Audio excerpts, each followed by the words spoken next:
Welcome back to Instigating with Clarkie and Drury. No Clarkie for the next couple weeks. This guy's on vacation.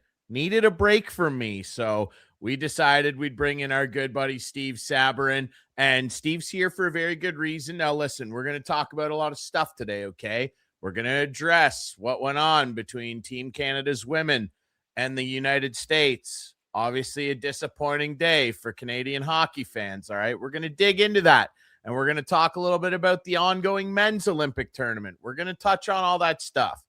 But for now, we're going to start the show. And Steve's here for this reason in particular. I got the gear on.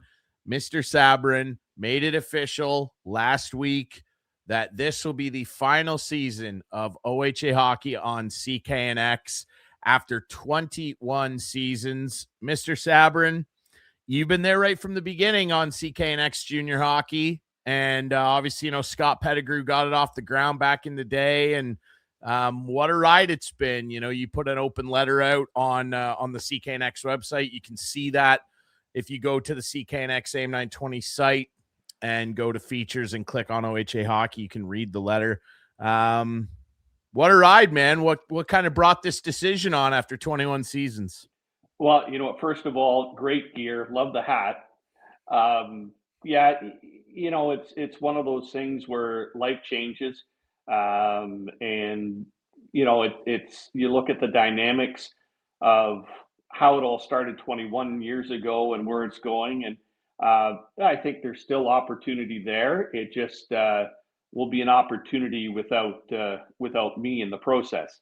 It has certainly been a ride. And interesting enough, you've been involved with a large chunk of it over the last several years, which has been amazing. We've put a lot of miles on, I think. But yeah, it was, how you get to a point where you say to yourself, is the best possible product that we can be doing right now? Am I fully engaged in this? And with personal circumstances the way they are, the answer is no. And I would rather step away on a high note as opposed to trying to keep it going and having a subpar product. Makes complete sense. I mean, that's the thing. It's amazing the last number of days. I was literally at the grocery store yesterday, and I had no fewer than 3 people come up to me and go, "Is it true that the hockey, Steve's not doing it anymore?" I was like, "Yeah, it's it," and that's the thing that I told everybody that's asked me. I've had a lot of people message me and just ask, and yeah, that's what I've told them. It's just a thing where life changes, and it's been an unbelievable run for yourself. And I wonder, maybe if it wouldn't be a good idea. I know we've touched on this before, and we've done a lot of different programs and talked about it on the OHA this week, the pregame show and everything. Take people back to how this all got started, because at the time in 2005 when this kind of got off the ground, it was something that not a lot of competitors around the area were doing or even thinking about trying. And your former boss and mentor, Scott Pettigrew, kind of, had an idea to try something a little unique.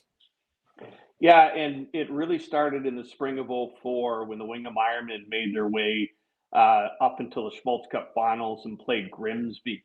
And of course, that's huge for a town like Wingham. And they couldn't fit everybody in the rink. So how do you provide, an opportunity for people to be at the game without actually being at the game? And that's to provide commentary, set up a screen in the Knights Hall there, and then provide some commentary for the play. So that translated to '05. So I arrived in the station of fall '04 after that endeavor. And then part of my hiring was, hey, can we get this up on the ground? And we started with the Listowel Cyclones playoffs in '05. They were extreme underdogs coming in as a 7th seed, and were able to knock off number 2, number 1, and then I believe it was number 5, Owen Sound. So we just followed it from there. Unfortunately, Listowel got knocked out in the Sutherland Cup round robin, and that kind of ended their run. And then in the fall of 05, that's when we started to do regular season games. So, and then it just took off. So the idea behind it was, hey, we have a service that we can use. We have the people that can do it. How do we bring local hockey to people who just can't get to the rink? Whether it be they're on the road or they're stuck at home or they're whatever at work, whatever the case may be, and a game a week leading up to the playoffs, and then away you go from there. It's amazing, the legacy of it all and the amount of people that, and we're into playoff time here in Junior C, and we're going to touch on that before we, transition to talking about the Olympics and all that. After a little more delving into some memories here, we'll touch on that. But it's amazing, the amount of people that have already kind of reached out and been asking questions, like at the grocery store and whatever. And we're going to run into a bunch of people at the rinks that have a bunch of questions, I'm sure, but it's amazing, in my time on the broadcast, I started at CKNX in November of 2015 and pretty quickly became involved with the hockey side of things. Like you really took me under your wing. And, when you look back at all the miles that you've put on and all the different storylines you've been able to follow, again, I'd encourage people to read the letter that Steve posted on the website. Like you got to be a part of, and see up close and personal and have your voice on a lot of incredible memories and storylines in the local junior hockey circuit. Yeah, it's been amazing. And when you step back and look at everything that has happened at this level, both at what is now the GOHL and the PGHL, it all started with the Kincardine Bulldogs back-to-back seasons as what was the Western Junior C League champions facing Penetang. And then it grew from there. Walkerton coming back into the league and, a decade of amazing hockey, an incredible run by them. The Wingham Ironmen, and put an asterisk beside this. Like, how often do you get to see a player do what Aaron Armstrong did and still holds the record? Now, with that being said, Drew Davidson of the Walkerton Hawks was right behind him that season. If there was no Aaron Armstrong, there was Drew Davidson. So, and those two score up in the finals in 2014, like two of the best players that I've seen for sure at that level, of course. And then Mount Forest coming back and creating something. Hanover winning the Schmaltz Cup last year, and now we get to see Fergus win a division, like coming in as a brand new team. And I talked to Jason Byer the other day and congratulate him on his team's win, and because they did it, 13-game win streak, came back, overtook Hanover on the last weekend of the regular season, won 4 in a row, and clinched the division championship. So, a lot of work they want to complete, but that's that's a stepping stone. But you look at there's a ton more stories in there from the junior C level, and then you look at the GOHL and just the amazing run that the Listowel Cyclones have had as a community with that team, and just year after year how they can put a competitive product on the ice, and they're not afraid to rebuild. Like, junior hockey goes in cycles, and they've created a program where they can collect a number of players that are starting out their junior career and grow them over 4 years. And the last few cycles has resulted in a provincial championship. So it's been an amazing storytelling experience.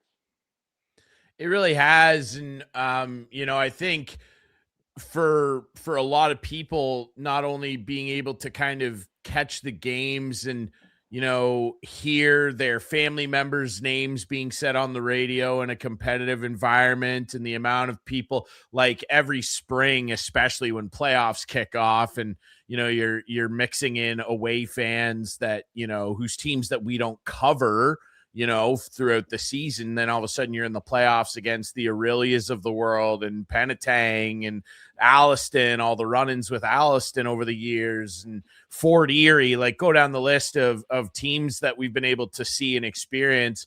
The amount of emails and support, and people emailing us that they're listening on vacation in Mexico, or like they're on a cruise ship and they're on the deck and they're listening to CKNX AM 920, because their grandson's playing or whatever, right? Like it's incredible. And I think one of the things that has been my favorite thing to look back on, because again, like you said, I've been lucky enough to be a part of it for, over a decade now, is the amount of times that we go on the road somewhere, Sabby, and people are like, we think it's so cool you guys are doing this. We wish someone around here did it for our team. I mean, we heard that 100,000 times last year, even just following Hanover to Napanee and Aurelia, like people being like, we can listen on the radio, and thanks so much for doing this. Like, that's something that will always stick with me. The amount of people that, like, you saw it all through the year covering the teams that we do, but then we'd go on the road somewhere and people be like, man, I wish we had something like that around here. Just an incredible impact that the program's been able to have. No, and not only that, but when you look at players that play in the area that are from outside the area, and they have family back from wherever they are, and they're able to tune into a regular season game to listen to their grandson, play on a Friday night or during a playoff game. It's just, something that I think provides a lot of excitement, connection, and you can be there without physically being in the arena. I will say, I know I talked to some people, and throughout seasons, you're like, okay, is this making an impact? Does it hold water, especially in the day and age of technology when you can go to Flow Hockey or whatever the case may be. And yes, it does, because there's something about being at the, listening to the radio, whether you're streaming it or terrestrial radio, that just, I don't know, adds to the culture and the excitement of what's going on.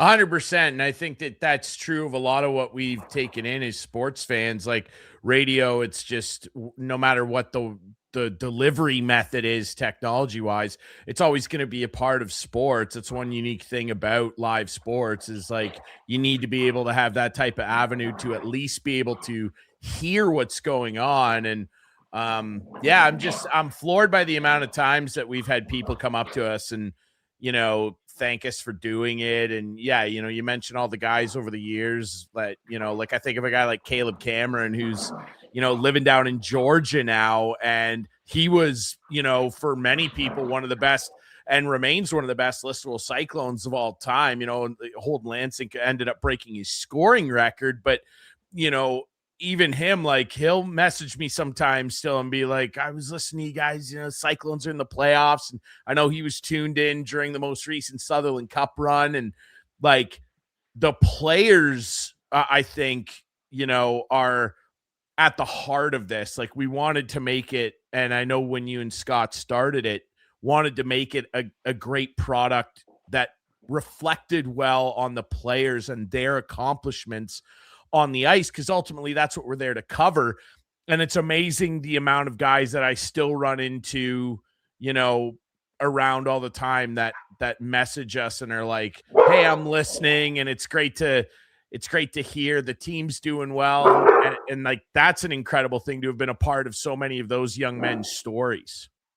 Yeah, and that's again, providing an opportunity that they can actually go back and listen to that replay that, oh my gosh, hey, they score a big goal, there's a big save, or whatever the case may be, but being able to provide a record of fact of what actually happened. And I mean, because when you look at those teams that come out as, right to the top, Ryan, um, it takes a real special group to get there. And if anything that the last 7 years have taught me is you look at back at those teams, Hanover last year, the two Southern Cup winners in Listowel, you look at how tight that team was, how focused that team was, how deep that team was, all of them.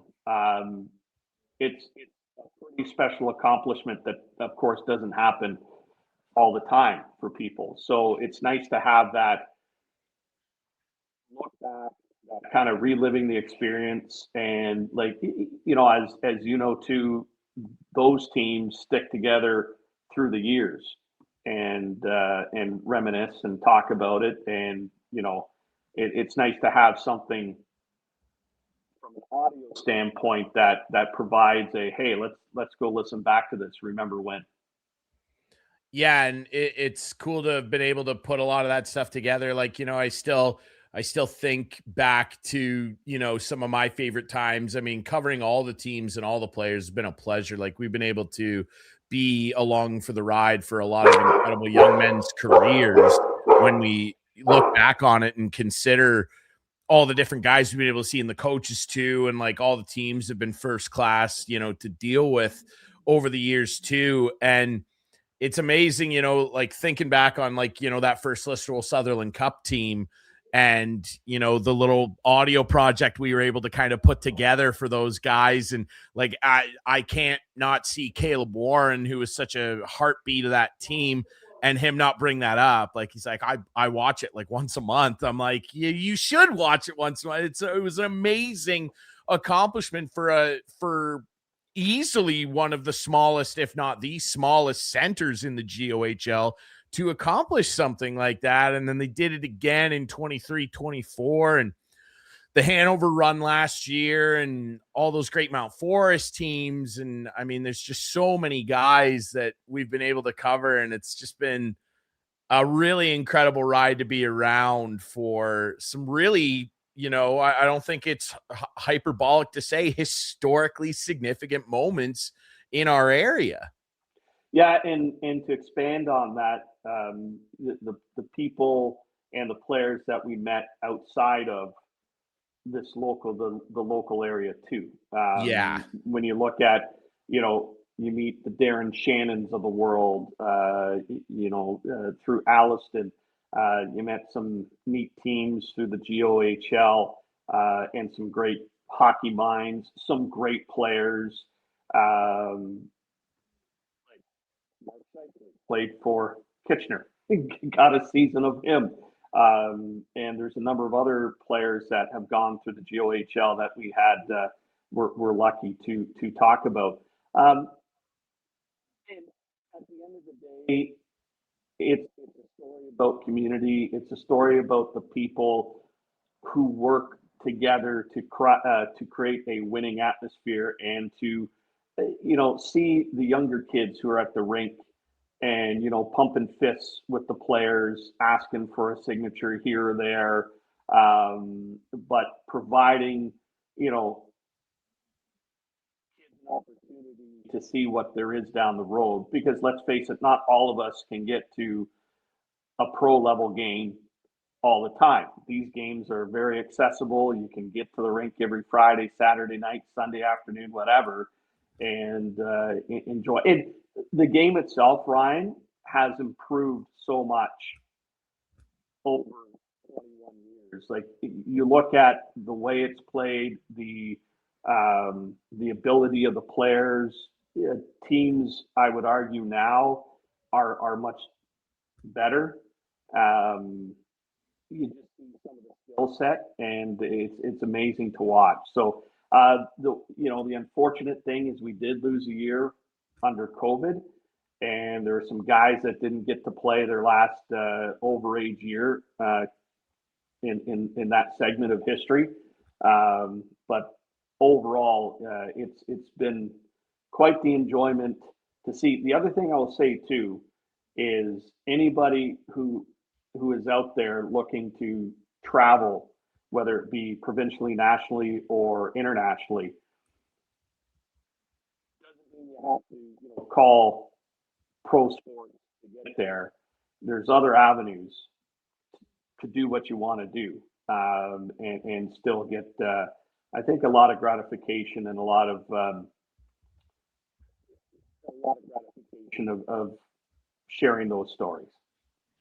100%. I agree. And, I'd be remiss if we didn't talk a little bit about, a number of people that made sure that this product was as good as it was. I mean, we were the guys that showed up and plugged mics in and had a good time calling games, but there were a lot of people behind the scenes, again, that you detailed in your letter, that really helped make this happen. And I mean, I think you can take it from here, but I think we'd be remiss not to start that conversation by not mentioning our good friend, Bill Brown.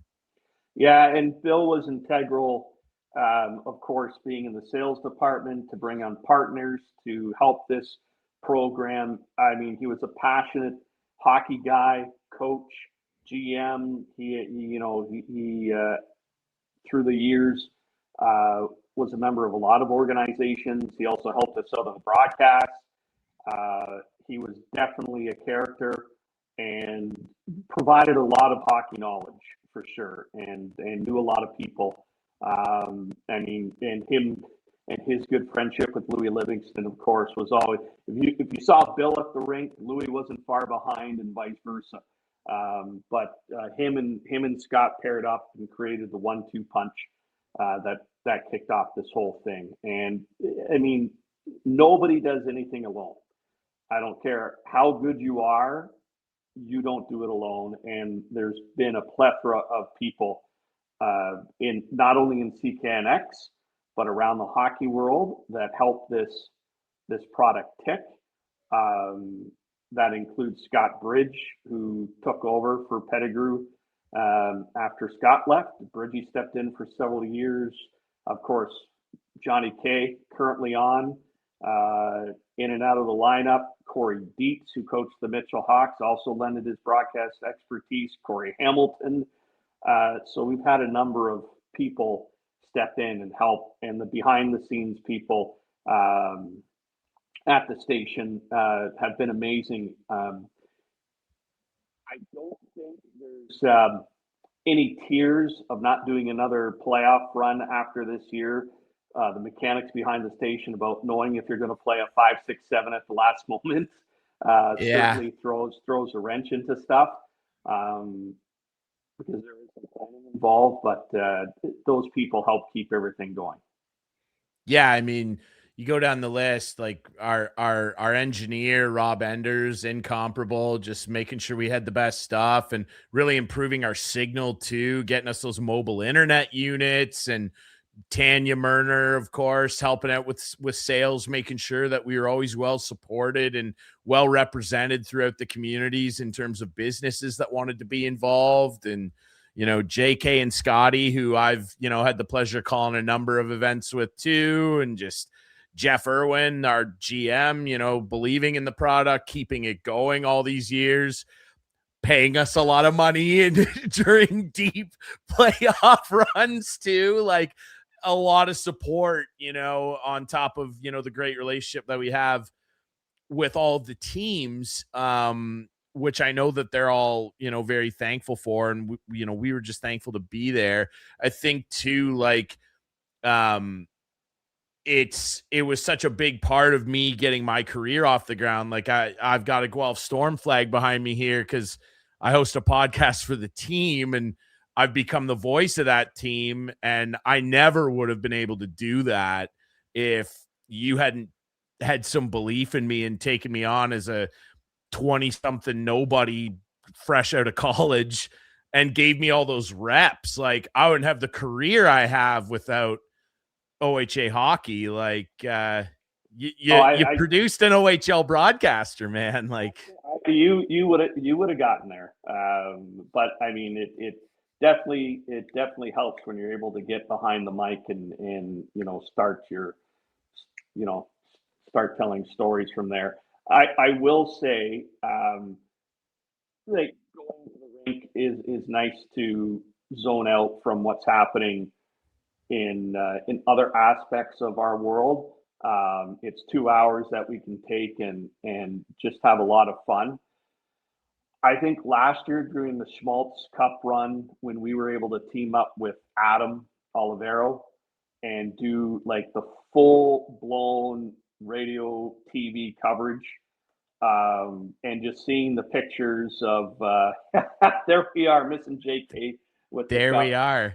Yeah, but I mean, that run added such a different dynamic. And I remember JK standing beside me and he's pulling up pictures on his Instagram feed of buddies who are at home with it on the TV and they got a couple of drinks and a bowl of popcorn and just watching the broadcast. I mean, that was pretty cool to have just about the complete package. And Adam did a heck of a job providing the video and the graphics, and we were able to keep things going on the audio side. 100%. Yeah, there we are with producer Adam, of course, who produced this show for a long time and produced our old sports talk show at CKNX for a long time too, MWO Sports back in the day. There we are with the Schmaltz Cup and all the individual hardware that the Barons took home last year. And, that was an incredible ride. And, I think that the thing that I want people maybe to take away from whatever the legacy is that, our program is leaving behind. And you're right, Steve, like, we're stepping away from it, but who knows like what the future holds. Like, there's gotta be some upcoming young broadcasters out there that maybe can help revive it or keep it going. I don't know. That's for the next generation to get. God, I feel old now saying that. I was the next generation yesterday. I feel like it's been 10 years. Like, but that's for the next generation to grab. And I think that, what I want people to maybe take away from whatever legacy we're leaving behind is you should believe in and support your local media. Like, we're in an age right now, especially in this country, where a lot of it is disappearing, and when you allow that to happen, you lose out on think about the last 20 years that we just talked about for all these guys that maybe don't have all that stuff recorded or have your voice over them scoring big goals that meant a lot to them, right? Like, if that all disappears, we all lose. So I would encourage people to support local media whenever you can. And any young broadcasters that are out there watching this thinking, hey, maybe it's my turn to step up to the plate. Take the initiative and go do that, because we did that. We had opportunities that, people helped us do that, and we're better for it. And I'm still pursuing a career that hopefully takes me to the NHL one day. And it all started on the microphones of CKNX Jr Hockey for me. So those are opportunities that are open to you. And we had some good times. How is it any different than a player trying to make their way up the ranks? Yeah. Right. And then there's also the point of you take, guys who just want to play for the love of the game. They're with their local club. They're playing with some buddies who can put the puck in the net. But if you want to take that next step, it's got to start somewhere. So, my start was back in the Simcoe covering a junior C club at the time, the Simcoe Storm, and I worked on the local cable channel. They were putting together, some games, and we actually had an opportunity to grow it to the point where, the team made the semifinal or the quarterfinals that year, and it was an experience, and it was just a bunch of people getting together to make the best product possible, and the story turned out pretty good.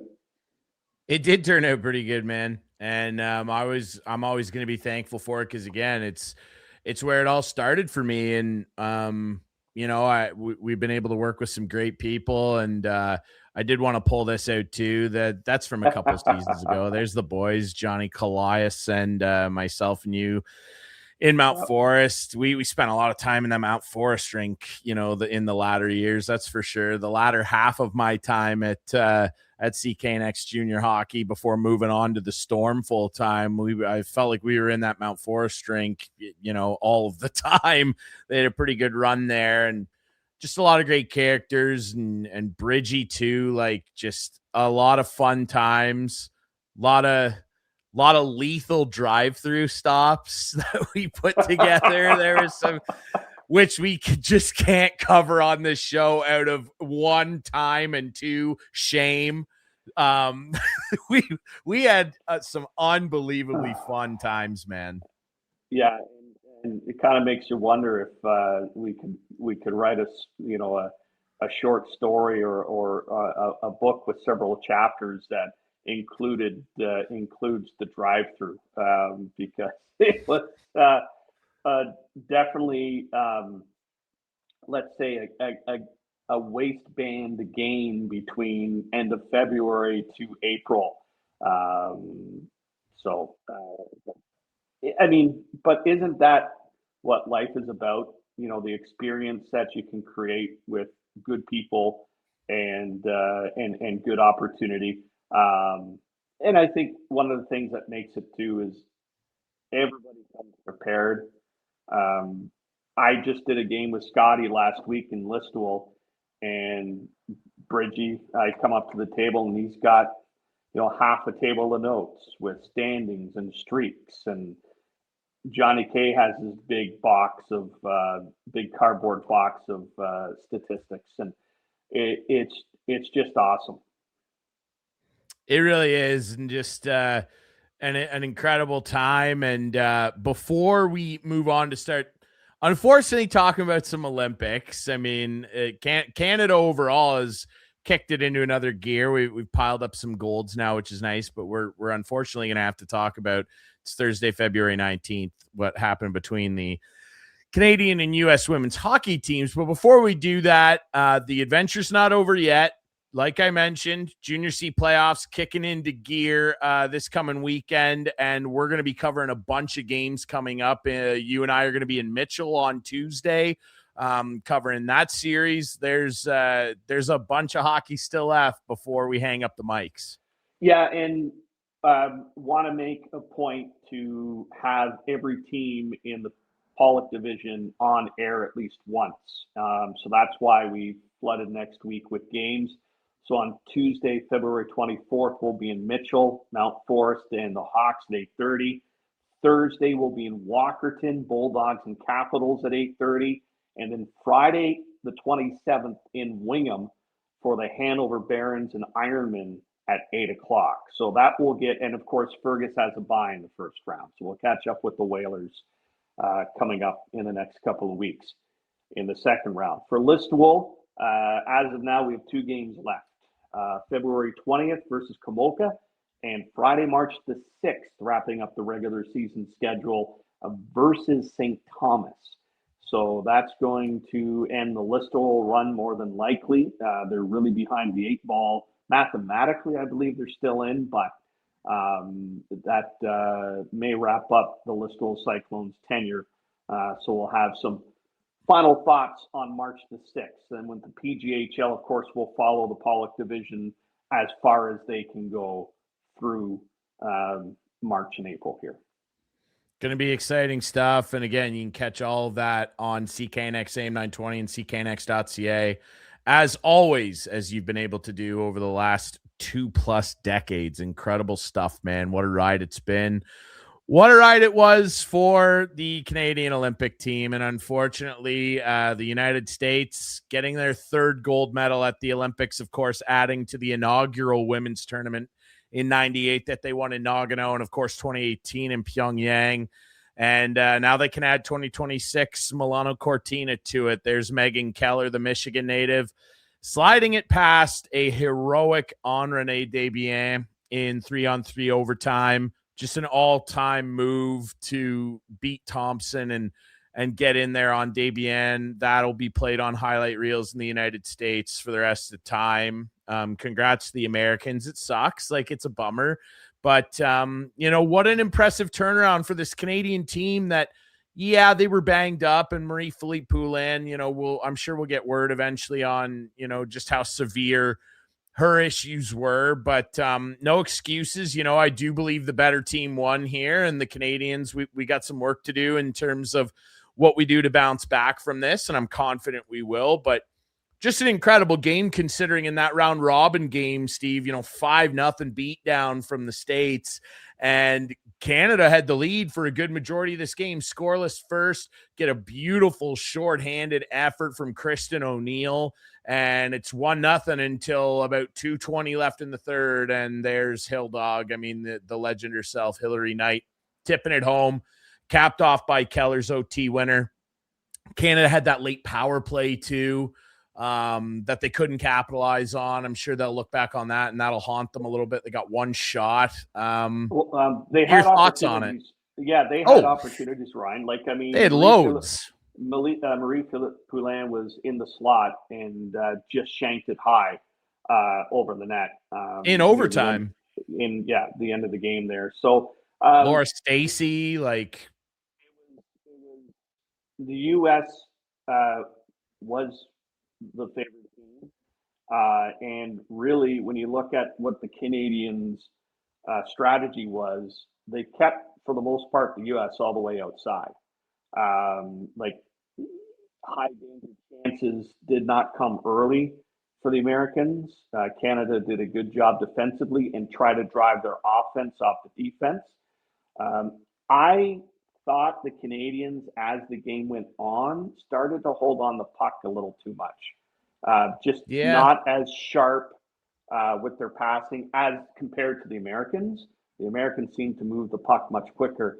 And on that tying goal, the 6-on-5, and I looked back on the TV, the U.S. didn't pull a Czechia, put 8 players on the ice.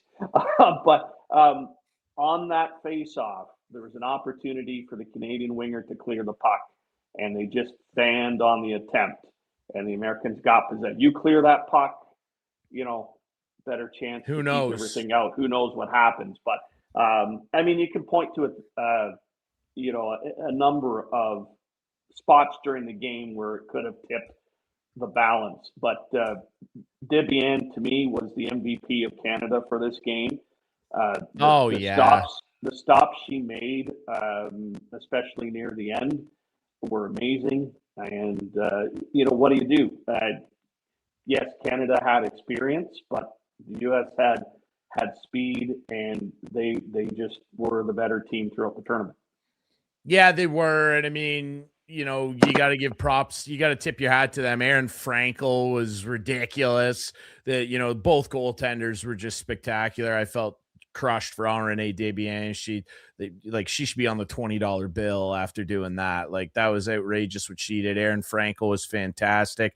That's a good team over. That's just a good damn team, man. Grace Zumwinkle and Kendall Coyne Schofield and that Abby Murphy girl, she's unbelievable, and what an agitator she can be. Fantastic player. Hilary Knight is a legend, and I did love this too. It's ultimate class. They're hated rivals, but all respect on the ice. There's Marie-Philippe Poulin, the classiest person ever, giving a big hug to Hilary Knight. Hilary Knight already announced and knows that this was her last Olympics. We'll see with MPP. I think a lot of people are anticipating it could be her last Olympics. She is 34, turning 35. She'd be 38 at the next Olympics.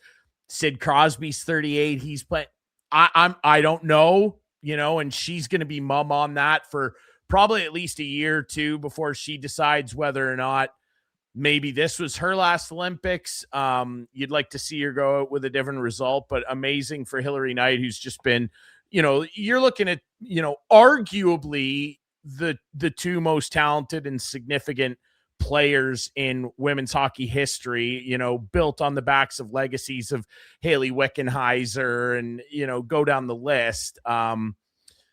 Incredible moment of respect from two opponents that have gone toe to toe in so many big moments. Well, not only from an international standpoint, but I mean, you look at now, the PWHL, a lot of these players are teammates, or they'll face this out. Like, I mean, they're all interconnected in some way or another. So it's a tough pill to swallow, but at the same time, they laid everything out on the ice today, and I don't think you could have asked for a better effort. Not at all. Forever proud of our girls. They do a great job every time, and they represent our country with so much pride and dignity. And Marie-Philippe Poulin's the heart of that, obviously. And again, we'll see if this is the end of the Olympic journey for her. The door is certainly not closed, but congrats to Hillary Knight and her teammates. Amazing way to cap off her Olympic career, America's all-time points and goal scorer at the Olympic Games. You referenced this just a couple minutes ago. Let's flip over to the men's side, and what an effort. We're recording this obviously the day before the semifinal matchup, Canada, Finland, and then of course the U.S. will take on Slovakia. Like, what an effort by Juraj Slavkovsky and his teammates. We've got a repeat of the 4 finalists from the Vancouver games. So those are going to be 2 big matchups, obviously, but boy, the Czechs, they've got our number at the World Juniors, and geez, they just about had us at the Olympics too. That was scary stuff. Of course, highlighted by the Mitch Marner heroics, but also some controversy after the game in which the Czech team, count them there's 6 guys celebrating what was the 3-2 goal at the time before Nick Suzuki tied it. And if you actually look at the play as it develops, at one point, it felt like half the population of Czechia was on the ice. They had 8 guys on the sheet when the shot was taken that eventually went in. And I just don't know how that's missed. I understand that mistakes happen, and I mean, no one on Canada's bench was yelling about, like, a bunch of people missed it, but the 4 most important set of eyes didn't. And man, oh man, Steve, you think about often, like we just talked about it with our Canadian women, like the what could have beens. If that had stood as the game-winning goal, my God, Luc Tardif and the IIHF would have had a hell of a controversy pie on their plate. Absolutely, but I will give them props because a lot of reporters were asking them about that situation, and they responded and said, yes, a crucial situation was missed. We've had a meeting. They didn't run from it. And how many times have we seen before where it's just crickets from an organization or a league? Well, how many times does right? Gary Bettman go, no, we have the best officials in the world and blah, blah, blah. It's like, no, we a huge mistake happened. Thankfully, it didn't end up burning us, and we're addressing it, and we're going to move forward. Like, generally, that's all people want. Like, people don't need you to go back, even if they had won that game, Czechia, and Canada's out. Like, I would have been totally fine, as angry as I'd be, and as angry as our country would feel, aggrieved for very good reason. Generally, all people want is for you to admit that something went wrong. And when people don't do that, especially huge organizations like the NHL, the NFL, the IIHF, whatever, that's where people get cagey and are like, come on, like, we can all see, right? So you're right. Like, we do have to get as much of it as, it turned into an kind of an inexcusable play. Sure. You're right. They do deserve props for coming out and addressing it head on.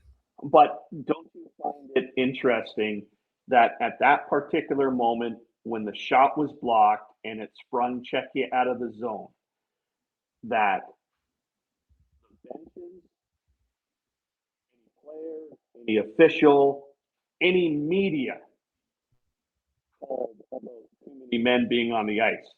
Like the networks didn't pick it up until it started showing up on social feeds of people saying, "Hey, this wasn't right. Did I spot It was this after the on my TV?" game. It was after the game. Nobody. So how how much does that show of how engaged people were in that moment and how stressful it was? So I got a funny story for you. A gentleman by the name of John Kastner, who is used to be the editor of the Stratford Beacon Herald, has done a lot of stuff for hockey provincially. He's now with Hockey Canada. He's over at the Olympics. He was at the game, and he posted on his Facebook feed about with his Apple Watch and tracking His heart rate, yeah. his heart rate, and the comment was, "Go to the Olympics," they said. "Relaxing it will be," they said. He was doing a workout at the moment, of what was happening at that game. But I mean, that's what makes it so good. And when you look at the number of people that are engaged in that particular moment, but I will say now, I'm sure any official, if there's a breakaway, one of the first things they're going to look at is, okay, how many people are on the ice, and Yeah, do a quick double check. They kind of joked about it, like Kenzie Lalonde and Cheryl Pounder, who are just unbelievable. We're going to get Kenzie on this show at some point soon. One of the best young voices in the game. She did a tremendous job. They were kind of joking about it when I think when Laura Stacey kind of had a break and the whistle went, and they were like, and the officials were really looking to see what was up. Like, yeah, I think everybody's paying extra close attention now. There's some heads on a bit of a bigger swivel, but again, it's one of those things where like you'd be really peeved about it in the moment, but the funny thing about sports, it's no different than life. There's no certainties, and like mistakes happen. And I know that there are fan bases that are certainly more aggrieved than others. I think about the Buffalo Sabres and, as an example, there's lots of times where your team, our team, whoever's team benefited from a call. And there's lots of times that I'm sure it's amazing the amount, though, like for sports fans where they don't necessarily love to bring up the times that their team was on the right side of a bad moment. You always remember when your guys got screwed, right? Like those are the ones that jump to mind. I don't often bring up the tuck rule with, Tom Brady and everything, but I hear about it all the time from people. I don't think about the tuck rule. So it's just, I think we all need to relax a little bit sometimes, myself included. But yeah, speaking of, and on that note, Steve, I want your opinion after the game, because I actually think for me, it's not that there was 800 people on the ice when that goal went in. The bigger controversy for me, or the thing that actually made me far more angry than a missed call, was Czechia's coach's deliberation of what he felt went on during the game. I'm sure you saw this. We'll put up the statement for you. My God, in the history of donkey takes, and look, we try and be respectful on here. Like, I know we take a lot of runs at people and just, usually I would think for good reason. This one, like, I'm making no bones about how idiotic this is. This is one of the worst takes I've ever heard from somebody post-game anything. Radim Rulik, on being unhappy with the referees after the game against Canada, he said, "The referees really worry me. What they're allowing against us is unacceptable. After every game, we send them 2 or 3 clips where they confirm the opponent should have been penalized. I don't understand it. I feel like everyone is afraid to call anything against Canada. We were basically playing against 6 players. Right after, which is awful ironic, Radham, sorry.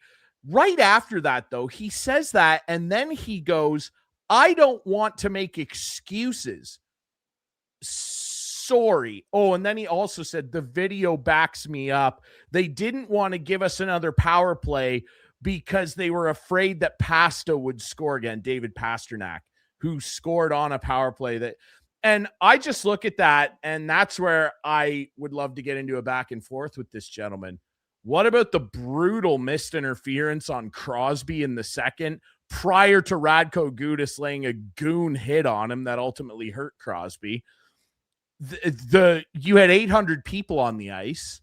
Like, really? That's your determination? You think that you guys were playing against 6 players? Like, Radko Gudas could have been penalized 80 times during that game. I look at that as a head coach, Steve, and I think that's just such loser energy, and I couldn't stand it. That made me far angrier than a missed too many men call. So, and how many times do we catch ourselves it's a default argument, right? It's the refs. We lost because of the refs. We lost because of the refs. Well, you let Nick Suzuki go in on you at the end of his shift. He forechecked you, stole the puck, set up the offense for the tying goal, in which he stabbed at a puck that was going 3 feet wide and tipped it between your goaltender's legs.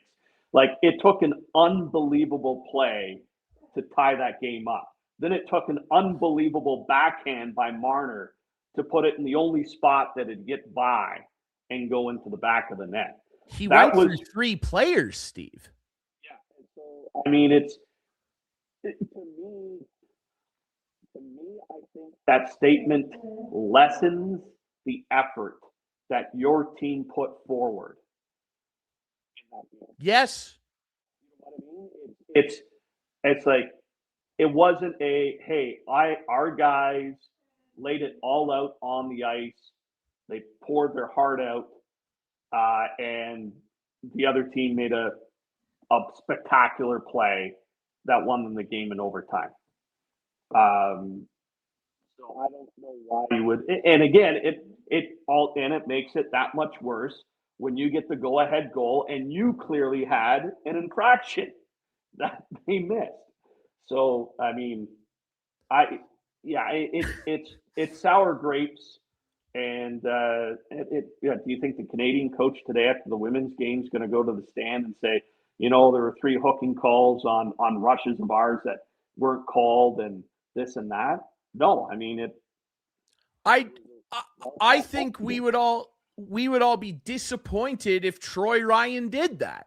Like, I'm far too emotional in the moment. It's been a few hours for me now, but like in the moment, like I would be a terrible head coach as much as I'm sitting here blasting Radim Rulik. Like, have a little bit of sense of decorum and what just occurred in front of you to have this type of deliberation. Also, by the way, and no one's going to feel sorry for him, and they shouldn't. They hacked and slashed and tried to punch Tom Wilson 800 times during that game, trying to goad him into a fight, and he didn't do it. So, like, if you really want the game called by the letter of the law, and we could argue till the cows come home, Steve, about the referees letting them play, what do you let go, managing the game. We could do that all day. But if you really want it called by the letter of the law, Radim, I mean, where are all the calls on Wilson? The brutal interference on Crosby. And look, you just get up, and if you're the better team, most of the time you're going to come out on top of it, even if you have 8 guys on the ice for a go-ahead goal. So I just, like, you bring up the women's game, like, in the moment, like the hit from behind on Aaron Ambrose, and you know how I feel about hits from behind, Steve. I think all of them should be an automatic 5. They'll go, oh, well, they'll call it a 5 if she's hurt and they stretch her off the ice. I firmly believe at every level of hockey that a hit from behind in the numbers like that, where a player goes face first into the boards, automatic 5. The players would hate it. I don't care. If we want hits like that out of the game, we got to actually start punishing it. It should be an automatic 5. And Troy Ryan could have went out and been sour grapes. And, Canada didn't score on that power play that they got from it. But like, how lame would it be if Troy Ryan or Marie-Philippe Poulin or Aaron Ambrose to come out after the game against the States and go, yeah, you know, that really should have been a 5. If we had a 5-minute major there, we win that game. It's like, we don't know that. Our only goal came shorthanded. They could have scored shorthanded. We don't know, right? So to come out after a game like that and say that, especially given that goofy too many men thing, I just looked at that and thought, like, I don't think that I want that guy back as my coach. Like, he should have just came out and said, and it's easy for me to say standing here in my living room, but I wish he'd have just come out and said, props to Canada. Like, we battled them. We're proud of our country's effort. We're going to come back and try and get after this thing again. They got some good young players like that are going to carry that team forward for a while. Look what they're doing at the World Juniors, right? Like, I just hated it. I couldn't stand that. Well, you know who never would have said something like that? And he could have numerous times. Jason Brooks never would have said something like that to us after a Cyclones game. I'll tell you that right now. No. And yeah, I mean, it takes a little bit of class to, and that's the thing is, you know, we all live by the 24-hour rule, or we try. I think it's, you know, tough to go into a media zone because people want clips, but don't make it easy for them. Don't make it easy for them. I mean, seriously, dude. Yeah. So, anyways, on to bigger and better things. Finland. Not going to be easy. On the 20th. Not going to be easy. Probably a different game, though. I don't think the Finnish wall will play as heavy as Czechia did. Probably a little more stick work, a little more puck possession type of game, which I think really is better for Canada. Not that there's going to be any physical play, but I think from a skill standpoint, Canada matches up with them very, very well. I think so too. So, and the from a U.S. Slovakia standpoint, I mean, that's going to be interesting. The U.S. played Sweden with such a smothering game, but they didn't create a lot of offense. Like Markstrom was able to see a lot of pucks, and the Quinn Hughes overtime was like dirty. That's just all world. That's all. Yeah, I mean, that's Quinn Hughes. That's why he's there. So I mean, who knows? I mean, Slovakia's had some tough head-to-head in the round robin because they were in a pool with Sweden and Finland. So they're battle tested. They're going to be ready to go. Absolutely. Like, Slovakia should be going into that matchup with belief that they could win. You're in the semifinal. Like, of course you should have belief. And I know what people would like roll their eyes and say, well, look at that U.S. team. Well, that's why they play the games, right? Like, you know, the 8th seed sometimes beats the 1 seed, the LA Kings, and go down the Kitchener Rangers that one year. Like, you know, that's why you play. If the favorite was just supposed to win, then this isn't the WWE where it's scripted or whatever. And it's also one game. It's not a 7-game series. The better team doesn't have a chance to regroup.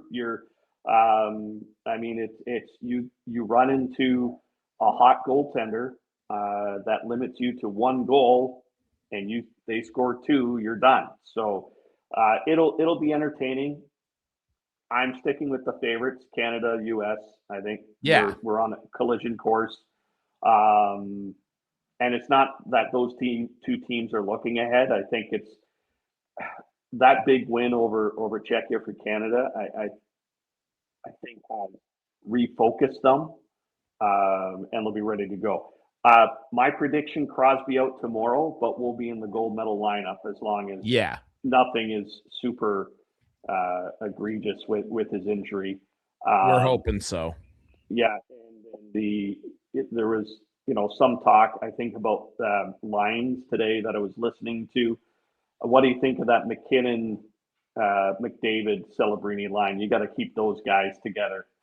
Yeah, it's pretty gross. So we'll see how it all works out. We're hoping for better things for the men for sure. It's been a great show. We're hopefully Clarkie's having fun on vacation.